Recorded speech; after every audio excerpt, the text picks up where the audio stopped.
Hi, everybody. My name is Kate Mazaris, and I'm an author and a yoga instructor living in Toledo, Ohio. Today, I'm going to be sharing chapter 2 from my novel called The Lacemakers. I shared chapter 1 with you in a previous video, which I'll put in the description below. The first chapter was the first time we got introduced to Emerald, who is a young girl living in captivity and slavery in Tennessee on the day right before the end of the Civil War. Today, I'm going to introduce you to Karin, who is a young woman living in a concentration camp at Bergen Belsen the day before this story takes place the day before it's liberated.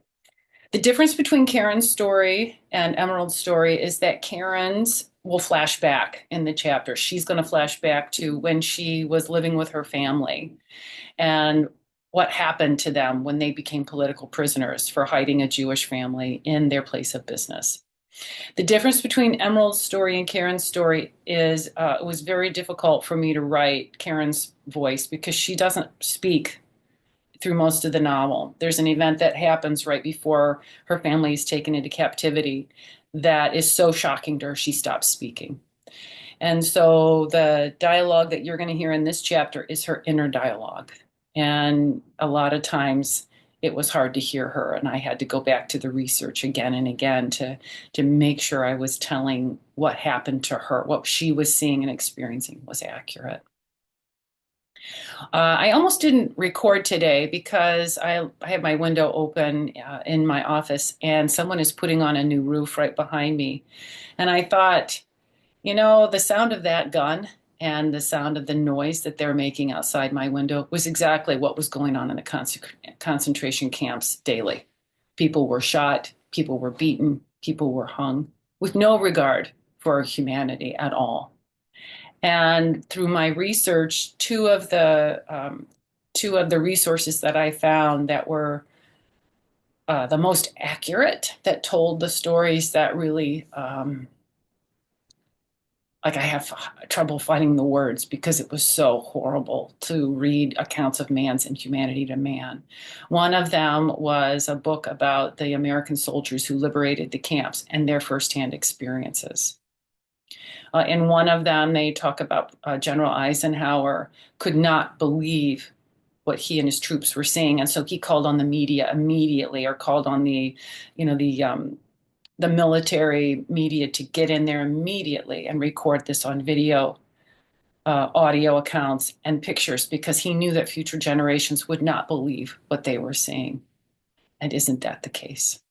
So I'm going to put a link to that book in the description below, and also a link to two websites. One is the Shoah Foundation, and that was phenomenally instrumental in helping me get firsthand accounts of soldiers and survivors of these camps.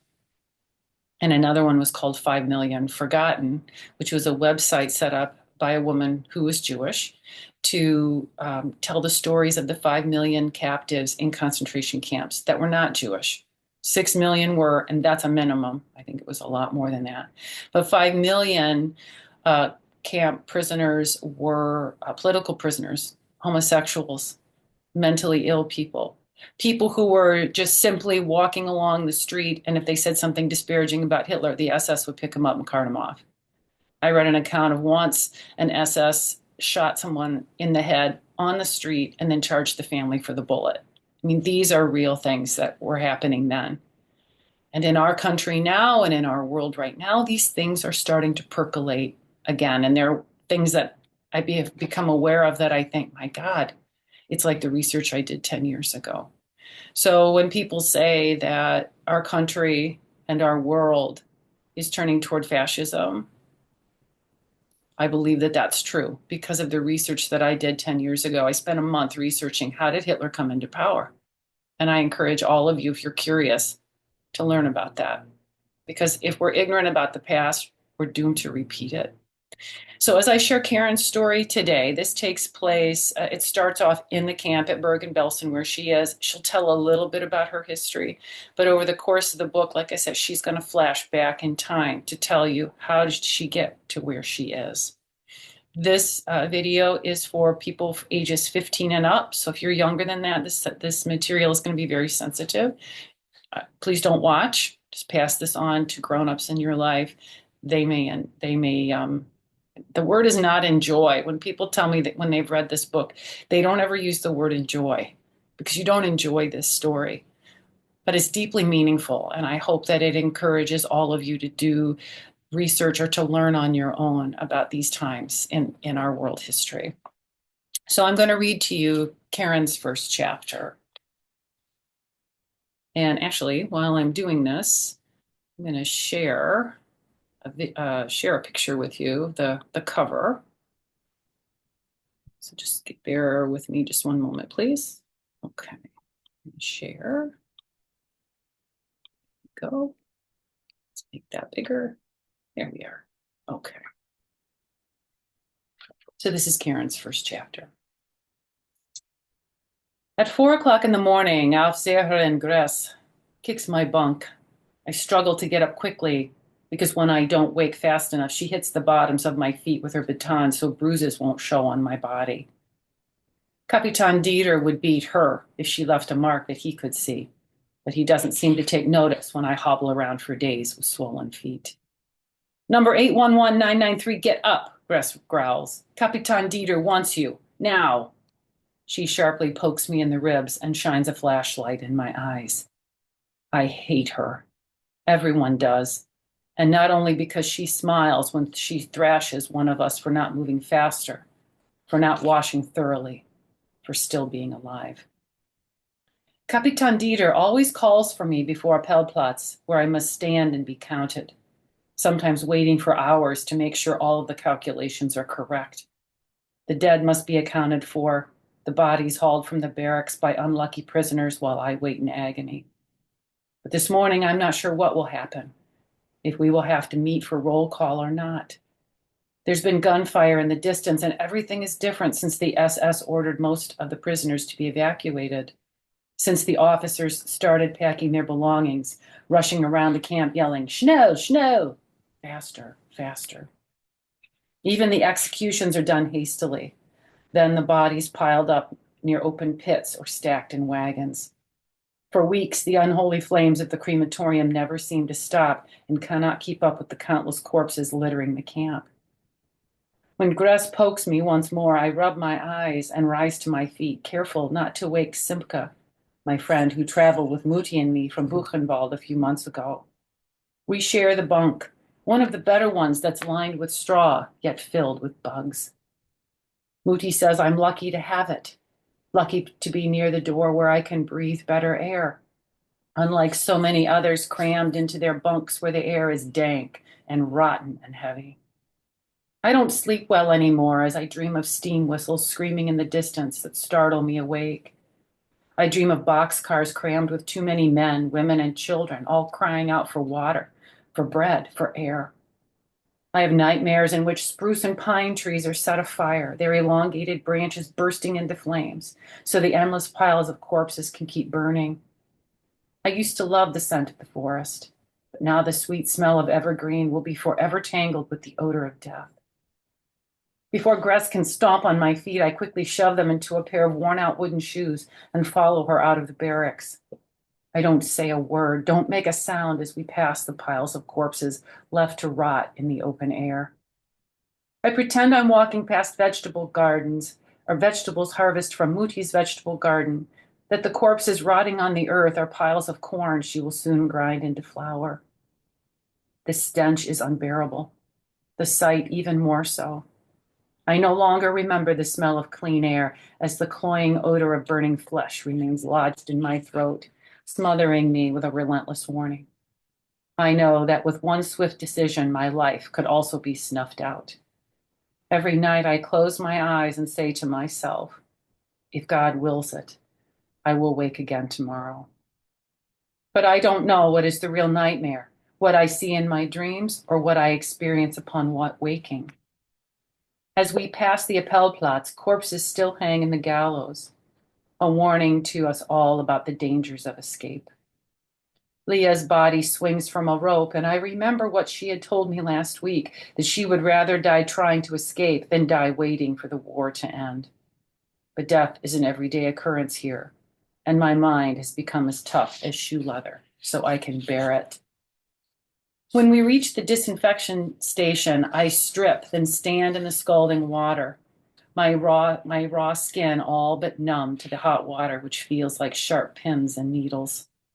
I gag as Gress throws a cup of delousing powder on my head, which stings my eyes and mouth. Wasch du, schneller, schneller, she shrieks. Wash, faster, faster. Frantically, I rinse my legs and arms, scrubbing harder at the tattoo on my left arm. It should have been 6 numbers long, but the SS officer took pity on me when my mother shouted, Wir sind Deutsche Christen, Deutsche Frauen, meine Schwester ist Deutsch. We are German Christians, German women. My sister is German. Mutti lied when we arrived at Auschwitz. She knew we would be separated if the SS thought she was my mother. So she told the guard we were sisters, and he let her live. Let her walk with me to a room where we were ordered to strip naked and shower. Let her watch as the guard laughed while shaving my head and body, then endured the same humiliation herself before we were taken to be tattooed. The SS, who had a death grip on my arm, put down the needle, then shoved me out the door, but I was left with 811, inked in bluish gray over the triangle of freckles near my wrist. Now I will never again be simply Karen Vogel, my mother's oldest child. Even if I do survive this war, there will always be a truncated number to remind me of what I've become. There's no towel to dry myself, so I quickly throw a thin dress over my head, then tie a kerchief around my head, thankful for even that bit of warmth. The wooden shoes rub layers of blisters on my heels and toes. I can't walk properly in them, so trying to get from the barrack to the workhouse or the Appellplatz or Captain Dieter's room is hell on earth. It's been an uncommonly frigid winter, and even though I work making lace near a cast iron stove, I'm never warm enough. I'm never full enough. Though I eat more than most because Kapitan Dieter is an important man and always gets what he wants. He doesn't want me to be skinny and dirty like so many of the poor girls in the camp, left to rot and die in their own filth. I don't speak in his presence, but I know his name, Herman. And I know I'm nothing more than his prostitute because he tells me, your payment is you get to live. I'm supposed to feel grateful, but I don't know why I've survived for years while so many others have died. Perhaps now I won't live that much much longer either. Mutti says I have to. She says I have to do whatever the guards want, whatever Kapitan Dieter wants, whatever Commandant Kramer wants, whatever Gress wants. I have to do what they say in order to stay alive, so I can bring more food to Simca. You're young and pretty, and that's what they all want, Mutti once told me. So I lie in Herman's bed, a hollow shell, all the while staring at the wall or the ceiling or the knobs on the small glass cupboard that's filled with cans of evaporated milk and chocolates and creamy caramels, the one Herman said I must never touch. I know he wouldn't hesitate to shoot me with the pistol he keeps strapped to his leg. I've seen him use it more than once, and he's deadly when he's angry and drunk. You can take bread and cheese from the trunk, Herman told me the first time I was ordered to his room. But if you touch that cabinet, you'll be dead before you can turn around. Herman disgusts me, yet I owe him for saving Mutti's life and my own. Often in the middle of what he does to me, I think, how can a man be both a sadist and a savior? This morning, Herman is quick about it, his tight, angry body all at once on top of me and then not. He doesn't make me sing before or after. Neither does he mock me by calling me his little songbird. I stare at the calendar on the wall while Herman gets dressed and wonder why the compound is so busy at this hour. The living are made to carry corpses for burial or burning, while the SS rush here and there, yelling at each other to be prepared for the end. The end of what, I think? The war? This camp? The end of our misery? Or the end of our lives? I've been good to you, 811-933. Karen, Herman says as he buttons his coat. You will say how good I've been to you, yes? I frown. He never called me by my name, and I'm surprised he even knows it or cares to. I've never beat you or hurt you, Herman insists. I let you take extra food whenever you wanted it. I protected you from the other prisoners. I saved you and your sister from the gas. I nod, my eyes swollen with shameful tears. He knots his tie. So if anyone asks, you will tell them I am a good man, won't you? Why is he asking this, I wonder? No one in power asks me anything. Not who I am, not what I want. When I say nothing, Herman comes to the bed where I sit pulling my dress over my head. He kneels, then gently strokes my face. I've always been good to you. He kisses my forehead, then whispers my name. I cringe and curl away from him, but Herman presses his warm, damp lips to my ear. Remember what I said, he says. If you tell anyone about what happens in this room, I can't be responsible for what happens to you. I look at the floor and nod my head in compliance. Good girl, Herman says, rising. Then he struts out the door as if he has won the silent war between us. A gray light gradually fills the room where I've been making lace for more than 3 hours, waiting for orders from the guards. For almost 4 months, I've spent 8 hours a day, 6 days a week, knitting hats and mittens and scarves. I knit cable knit sweaters and woolen socks. I knit yards and yards of lace that are sewn into curtains and sent to all corners of Germany where the SS live in luxury, while those of us slaving the camps can barely remember what our parents' faces look like. I shiver in my threadbare dress and wonder, how many girls wore this rag before me? Are they all dead? Will I soon be? My shawl slips to the back of the chair, and as I pull it up over my shoulders, I study the other women's faces as we endure the harsh silence of this cold, dank room, our knitting needles clicking and clacking while we do our duty for the Fuhrer. They've all become shadows of their former selves, and I know I have as well. Simka sniffs and wipes her nose. Dark circles shadow her eyes as she pushes a curl behind her ear. Kapitan Dieter let all of us grow our hair back so we would look more presentable. He says women in his service are to look like women, and yet my breasts and curves aren't like Simka's. We've only been here since January, but the food her friend Vitya steals from the kitchen and the bread I bring from Kapitan Dieter's room keep her healthier than the rest of us. Even though I long to taste the sweet yams and mashed potatoes Vitya smuggles to her in little tin cans, I cannot ask Simka for even one bite. The baby hidden inside of her needs it more than I do. Still, my gnawing hunger never goes away.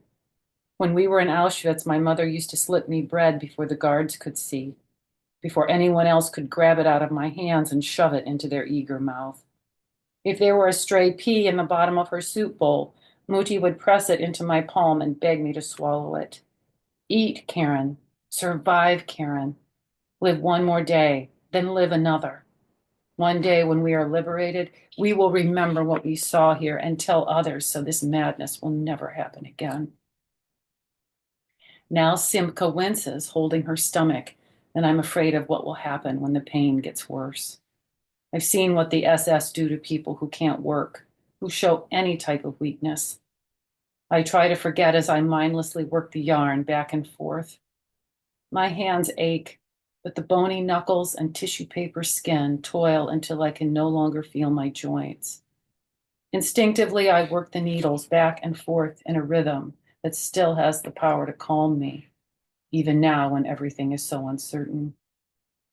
I think back to more than 10 years ago when Muti taught me how to knit. At that time, everyone was worried about the uprising of the Nazi Party. In 1935, work was scarce, and money even more so.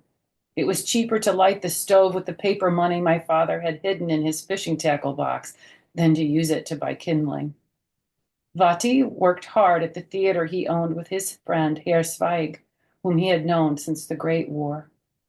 Herr and Frau Zweig had 3 boys of their own, Heinrich, who was my age, Georg, who was 7, and Fritz, who was only 3. They usually visited on Sundays after we came home from church. The Zweigs went to temple on Saturdays, so they arrived with a nice basket, a nice brisket or a basket of freshly baked apple dumplings while we were changing out of our good clothes. My parents visited with Herr and Frau Zweig while I played tag in our backyard with Heinrich and Georg. Fritz preferred to hunt for worms, bugs, and other dirty things in Muti's garden. She gave him a small trowel and a metal pail, saying, "Just make sure you don't harm my vegetables." In the evening, all of us went to the theater for an evening of Volkslieder, folk songs. Vati invited a host of people from the neighborhood and welcomed them warmly at the door. Mutti played the piano, Frau Zweig the violin, and I would lead everyone in song. Vati especially loved to hear me sing Im Stille Nacht to the end of the evening. Tears filled his eyes, and like Mutti, who loves twilight, he was carried away into the imminent darkness of the words, the sorrow in the lyrics that foretold what our lives would soon become. In the quiet night at the first watch, a voice began to lament sweetly and gently. The night wind carried to me its sound, and from such bitter sorrow and grief my heart has melted. Little flowers with my pure tears, I have watered them all. Back then, Moody was expecting a baby. My brother Jorgen was tucked inside her belly, and I loved to feel his little hands and feet kick and punch through Moody's dress. I sang Guten Abend, Guten Nacht to him, leaning against our mother's side, rubbing the little knobs and bumps of his elbows and knees. When Mutti saw how much I loved Jorgen, even before he was born, she gave me a ball of yarn and a pair of knitting needles, saying, "Karen, let's make something for our baby." For years, I had sat by Mutti, watching her create intricate pieces of lace, which filled our modest home with lovely tablecloths, placemats, and doilies. Several delicate shawls hung on a peg near the door, so Mutti and I could wrap one around our shoulders when we walked into the garden at sunset. My favorite was a Queen Anne's lace pattern, interwoven with open stitching that Mutti had created all by herself. So I was overjoyed when she placed the polished rosewood needles in my hands. First, she taught me how to cast on, and then how to knit and purl. And after that, I learned how to make little hats and booties. Next came a simple sweater for Vati, and then a pair of socks for my baby brother. And by the time Jorgen was 2, I asked Mutti to teach me how to make lace. Under her gentle guidance, I learned how to yarn over and knit 2 together, to pick up stitches and create tiny hearts and leaves and shells. Mutti marveled at how quickly I garnered this skill. Wie deine Gesangstalent, deine Stricken ist auch ein Geschenk, she said proudly.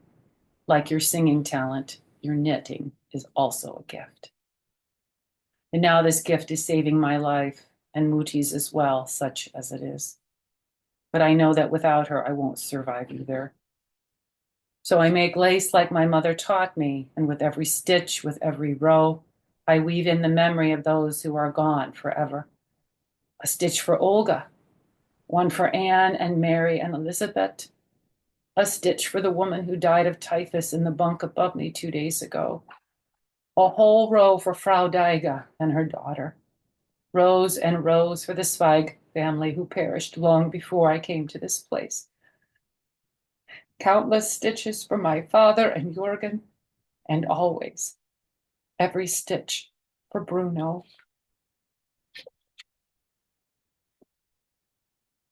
And you can see how reading this affects me because it reminds me of the real stories that I read. Gress, the female guard in this chapter, was a real person, as was the commandant. And the Dieter, Kapitan Dieter, who she calls Herman in her mind, which I love. She will not show him respect in her own mind. She calls him by his first name. He's actually a real person as well, which I won't give it away, but he was an actual captain overseeing part of concentration camp. And he was identified by the prisoners after the war. He tried to escape by dressing in prisoner's clothing, like rags and stuff, but he looked too healthy to be a camp prisoner, and the prisoners identified him as someone who was trying to escape. And that's why in this chapter he's trying to convince Karen, when the soldiers come, you're going to tell them I was good to you. And I think it touches me so much because I know that what she's experiencing, everything she experiences, happened to countless people. And so it's time for us to really learn from history, because we're repeating it in some ways that are very harrowing. It's scary in America and in the world right now. And the more we can learn about history, the less we will repeat it. So if you're still listening, thank you so much for joining me for the second chapter of this book. If you're interested in learning more about the Lacemakers, I'm going to put some links in the description below. I will be reading a few more chapters in the next few weeks ahead. So if you're interested, just keep watching this channel and I'll be sharing more with you. So thanks for listening, everyone. Enjoy your day.